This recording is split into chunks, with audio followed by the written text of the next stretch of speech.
Yes, this started with Matrix giving his blessing for the reading. So, hello, my kittens. How are you doing? And thank you for watching how the beginning of the week is going to look like. So, what do we have today? We have Five of Wands, we have Four of Pentacles, and Nine of Bows. So where do we start? Let's go with the Five of Wands.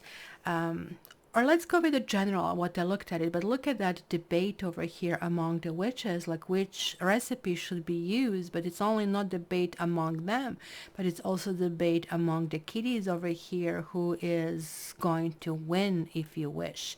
So it's also burning under their feet, things are spilling over, and it's kind of like readjustment card, if not a conflict. This card is very layered, so it can also represent some kind of like struggle as well, and not to less we see not like we see a warrior here as well. So clearly like there is like something where we are really rolling up our sleeves and moving it forward. So let's kind of like start, right? First I would say, especially over here where we see this kind of like debate, it's maybe even description of some kind of like chaos, right? Without really any regard how we are going to appear, or like I mean, it's almost like conflict and competition that we are seeing. However, if you really look closely, they're really not striking each other with wands. Everybody is just maybe feeling a little bit of an ego trip over there, right? So, in tarot, fives generally and typically, because it's really interesting, because five and four here that we have is also nine that goes to nine. So they're like parts of that element, and nine is like a completion. So there is like something that needs to be completed today. There are minor arcanas, and it's allowing us to move without big lessons, right? So the fives in tarot represent conflict and represent change, and this is like really not different in this card, which is talking about some kind of tension or competition. It's maybe kind of like a wool over your head, and it's impacting kind of like your progress toward your goals.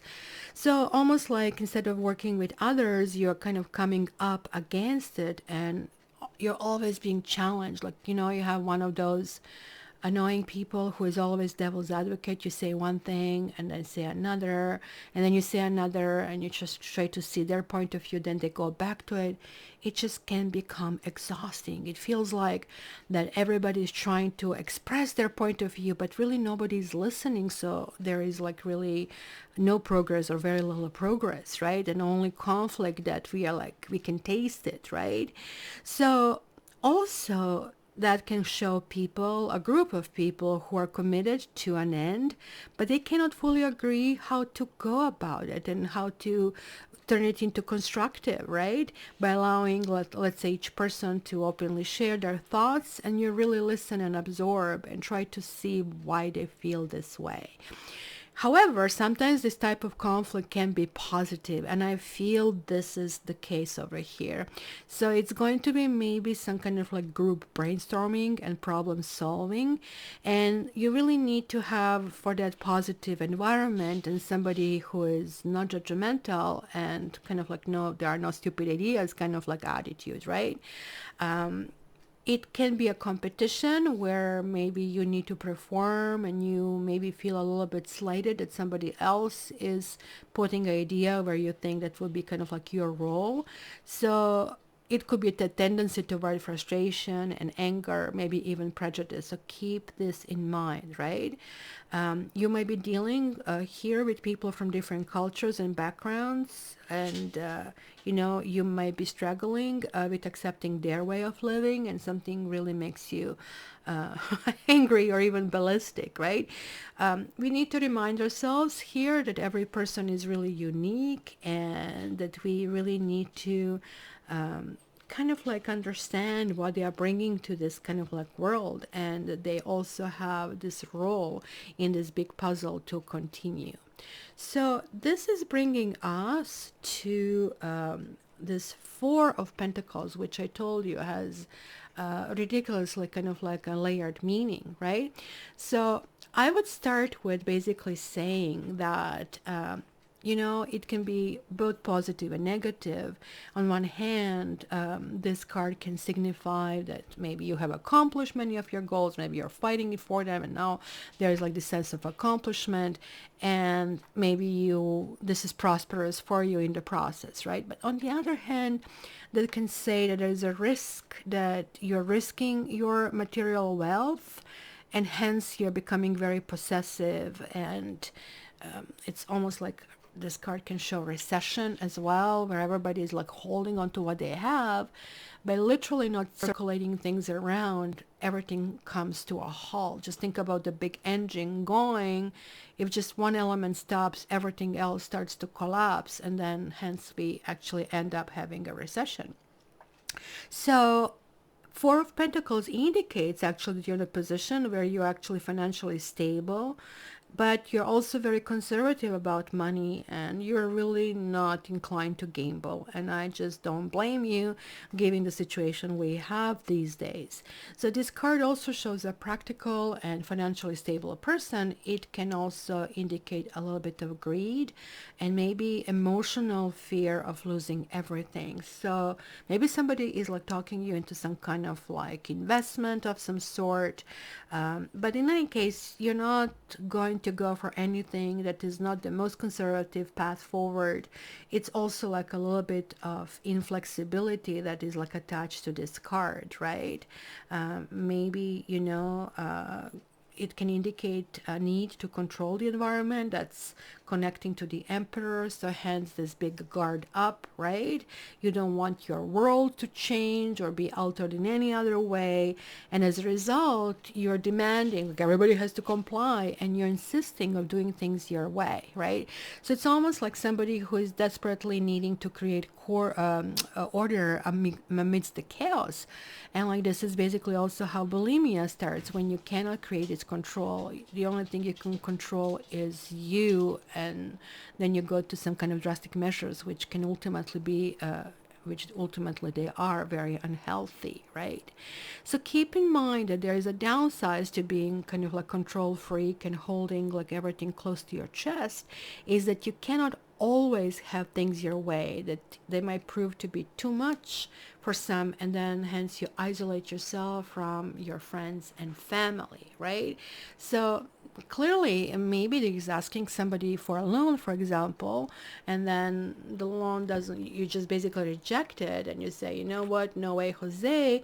And then maybe there is like some kind of like argumentative nature of that, which then leads us to this Nine of Bows or Nine of Wands in this particular deck, which has like very shamanic attitude, and hence of course I'm going to get all of these decks, right? So we see here Wood Wars, I think it's called, even though they call it Respect over here. And Wood Wars is linked to many ancient worldwide legends, like of large and hairy wild men. But look at him like having like almost like a lion face, right? Because he's challenging his own dedication and courage to continue along this chosen path, right? So to follow the path through the wildwood is kind of like not without challenging and demands, right?